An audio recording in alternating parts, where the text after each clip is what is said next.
There's a new iPad mini design leaked, but if it's true, is it the right move? I'm icave Dave and I simplify Apple so that everything just works for you. And if you want the latest Apple news, leaks and rumours every weekday at 12 UTC, like the video, subscribe to the channel and ring the notification bell. But yes, this first story comes via Jon Prosser. We have leaked designs which have been rendered out by Renders by Ian. And they show exactly what you would kind of expect if Apple was to redesign the iPad mini in line with what they've done with the rest of the iPad range. So we have the new style design with the flat sides, smaller bezels, Touch ID in the wake button, and apparently an A14 inside. Now that's the biggest surprise for me, because that is the one chip that I didn't think they would put into this. Mainly because at the moment we have the A12 in the base iPad, we have the A14 in the iPad Air, but by the time this comes out, the iPad Air would presumably be getting the A15, and the base iPad would be getting the A13. So it kind of sits right in the middle with a 1-year-old chip, compared to the others which would have 2-year-old chips or the latest chip. So it now makes me wonder if that's where they're positioning the iPad mini, is kind of the point in between the base iPad and the Air, but smaller, but I don't know why. I struggle so hard to work out what Apple wants to do with the iPad mini. If it is in fact going to come with an A14, I'm just very confused. I would have thought it would be better to either keep the old design and go with an A13, or get the new design and put it in line with the iPad Air. At that point then, your only choice is really, do I want a big one or a little one? And that's fine. If you don't want to spend so much money, you get the size that you're given, and that's fine. Pricing wise, I'm trying to work out where this would sit. The iPad Air went up like $100 when they gave it the new design language. So is this going to go up? It's $399 right now. It could go up to, I guess, $450. Maybe that would be a good price point for it, $449. But I just don't quite understand where Apple's going with this. Now, one other thing that came out along with these design renders is Jon basically matched up the diameter of the Apple Pencil with the leaks that we had, and it does look like that is going to be a shorter Apple Pencil from the leaks that we had. This is all assuming, of course, that the image wasn't in some way distorted. Give me your thoughts down in the comment section. Which iPad is the right one for you now? Are you loving the idea of the mini with maybe a price increase and an A14 from last year? Or would you want it to be like bang up to date? Or would you be happy with it being a cheap one that does kind of everything that you need, but maybe doesn't last quite so long and look as pretty? Answers in the comments below. Next up, Apple Beats are expected today. These are the Studio Buds that we saw LeBron James wearing on Instagram in the kind of leak, when we all said that LeBron is going to be a leaker for Apple stuff. And basically there is a countdown on the Instagram page of Beats right now. Jon Prosser, before the weekend, I think, put out an article on frontpagetech.com, which is his new website, saying that they are imminent, and then this countdown arrived. I think it counts down to like an hour after the normal keynotes would be, so Cupertino time, I think it's 11 AM or 12 noon that it's due, according to this countdown. So we will see, but they're coming. At least that's what we think is coming. Otherwise, maybe it's a press release that says, see you later, we've cancelled Beats. Which is the other thing that people have been saying for a little while. By the way, guys, apologies for my voice. It is a bit scratchy today. Don't really know why. Okay, we've got a bunch of your questions to answer next in iCave Answers, but before we get to that, we have a few new members of the Notification Squad. So, Notification Squad, new members, you are Yuri Tech, Alan Dragon City Games, and Michael Westwood. So thanks for everyone for joining. If you want to join the Notification Squad and get a shout out, all you need to do is subscribe and smash that bell so that you can then let me know, hashtag Notification Squads, in the comments, and I'll know who to shout out. Into the questions. Quezdon Ivey asks, iCave Answers. So my dad bought an extra iPad M1 and I'm considering taking it off his hands. I'm currently using a 2009 MacBook Pro. Could this iPad replace that? I am a college student. Right, let's start at the beginning. If you're using a 2009 MacBook Pro, absolutely. To be completely honest, I still think that the iPad Pro, especially with a case with a keyboard in it, can definitely replace a MacBook for the vast majority of people. If you are doing heavy-duty creative work, then maybe it's not the ideal situation, but if you're using a 2009 MacBook Pro, you're not doing much that's heavy at all. Now, the workflows will be different, 100%. You will not have the floating windows, you won't have things like that. Some of those things that you kind of enjoy, can you do the work on it? Yes. I always get confused when people tell me that they are a college student, because sometimes what you are studying is relevant to whether it can replace it or not. If you are doing heavy-duty coding, if you need specific programming languages that the iPad OS is not particularly well suited to compiling, then it might not be a great choice for you. However, in the vast majority of cases, for most of the stuff, if you're talking about, I'm a college student, so I need to be able to take notes, I need to be able to do spreadsheets, word processing. I hate it when people call it a Word document, including me. But if you want to use Pages, Numbers, Keynote, you can use the Office suite as well. All that kind of stuff, web browsing, email, any day-to-day use of a computer that most of the world uses their computers for, because most of the world is not editing video or making high-end audio tracks or any of those difficult things. Yes, 100%.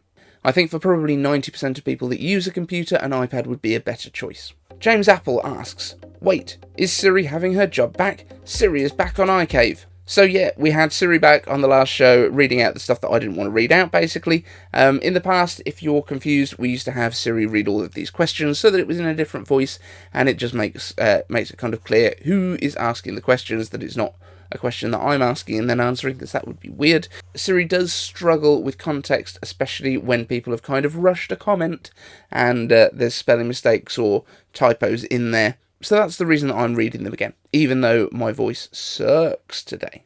And also I asked you guys what you preferred, and the vast majority of people wanted me reading them. Team Kinetix asks, icave answers, how are you managing to work a full-time job, keep up to date with Apple news, make YouTube videos, and be a dad in just 24 hours each day? Hashtag SuperDave. Mainly time travel and illicit drugs. No, honestly, my job basically runs from 9 to 5, although there are times when I'm out doing trainings of an evening, or I have to catch up on some admin of the evenings. I always take my eldest son to school every morning, so I walk him down to school and walk back, so that gets me a little bit of outdoor time. Right now, work is still kind of semi-remote and semi-in-person, because my job is actually on the road, so I do travel a lot, I drive a lot, but a lot of those meetings that would have previously been in person can now be done over Zoom, so that's what I'm doing a lot of today, and a lot of emails. And also, some of my job involves video creation as well, so the fact that I can do that from this desk also helps. But honestly, it's just a case of not really doing anything else. So I don't watch pretty much anything on Netflix. I don't watch pretty much any kind of professionally made content. And by professionally, I mean people that work with a full production team. YouTubers are very professional, but I watch a lot of their stuff. That's what I'll have on while I'm scripting a video. But in general, I'll run you through the day. So I start, right now it is 7:15 AM. I've been recording for a little bit. I've been up since about 6:15. So we film generally early in the morning rather than late at night, if possible. This will then get edited by about 8 o'clock and start to render while I do the school run. Then when I get back, it's just a case of throwing it at YouTube, throwing all of the stuff that I've already written at YouTube and hitting the schedule button. Then I go and do my job, obviously, which is an important part of my day. And when it gets to 1 PM, that's basically when I take my lunch break and come and chat to you guys in the comments. Then when I get back from work, spend a bit of time with the kids again, spend a bit of time with my wife. If it's Wednesday, we watch Loki. That's the current thing that we are watching once a week to get a little bit of just chill out time and watch TV. And then when the kids basically fall asleep, I come in here, I get the script together for tomorrow's show and either shoot it late at night or wait until the morning, like today, and then shoot it then. The one thing, by the way, that I have sacrificed a little bit is I'm not as active on Twitter right now as I was previously. Still try to when I'm between meetings and things like that, but I'm doing my best.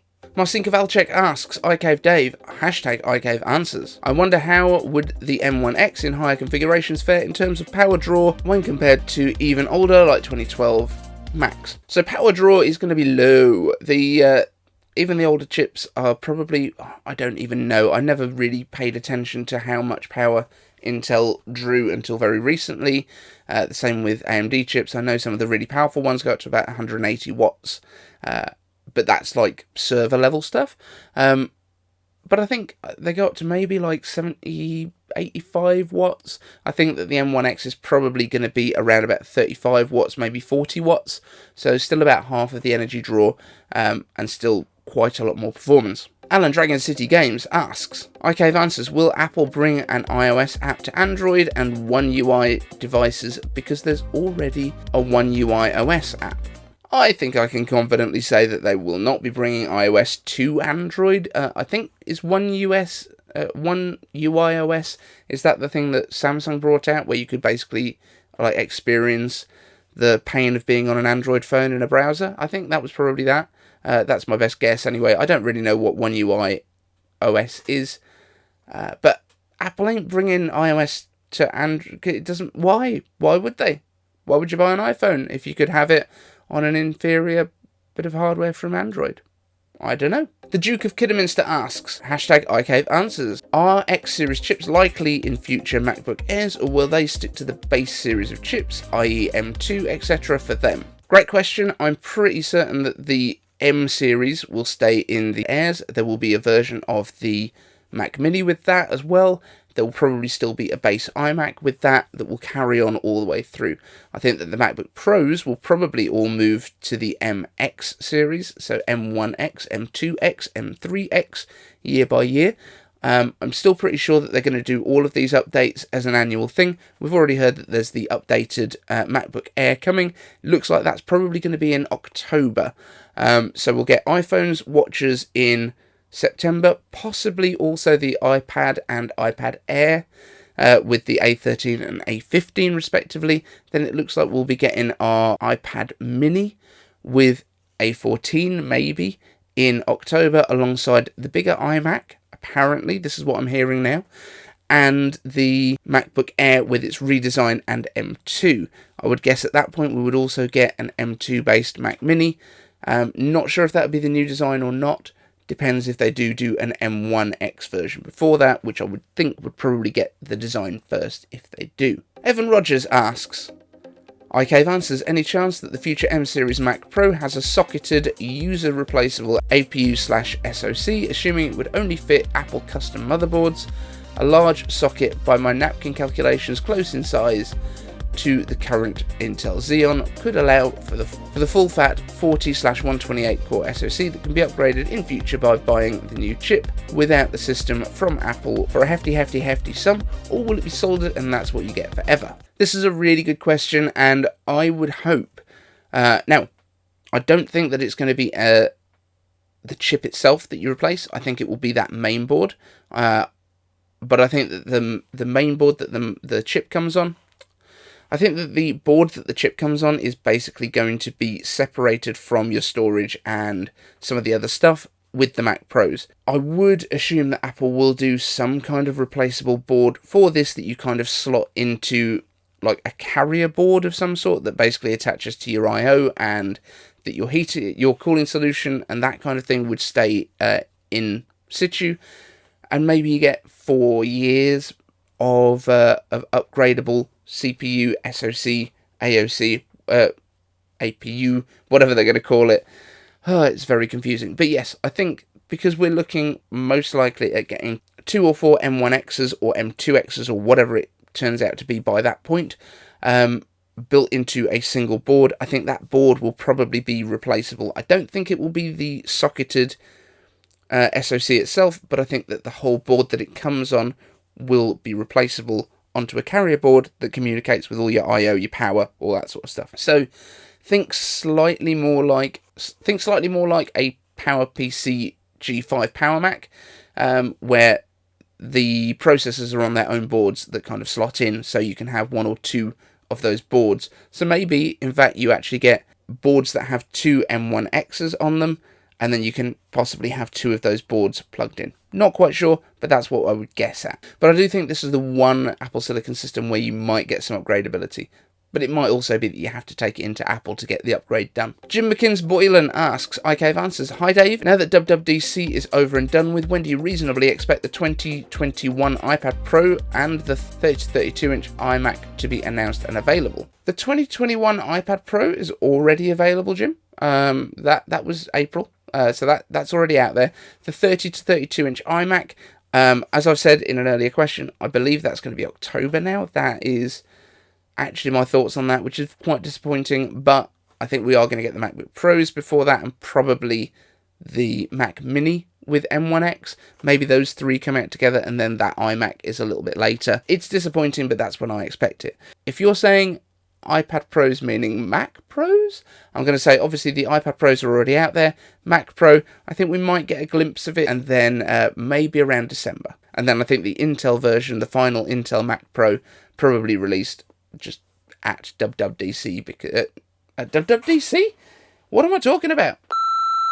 The two MacBook Pros will probably be around July event that we're hoping to see, possibly with the Mac Mini 2, and then the Mac Pro, if that's what you mean, will be revealed probably at the same event, and then available to buy later in the year with an Intel Mac Pro arriving straight away. So that's it for today's show, guys. Thank you so much for watching. I've been iCave Dave, you have been the Cave Peeps, and I will see you on the next one.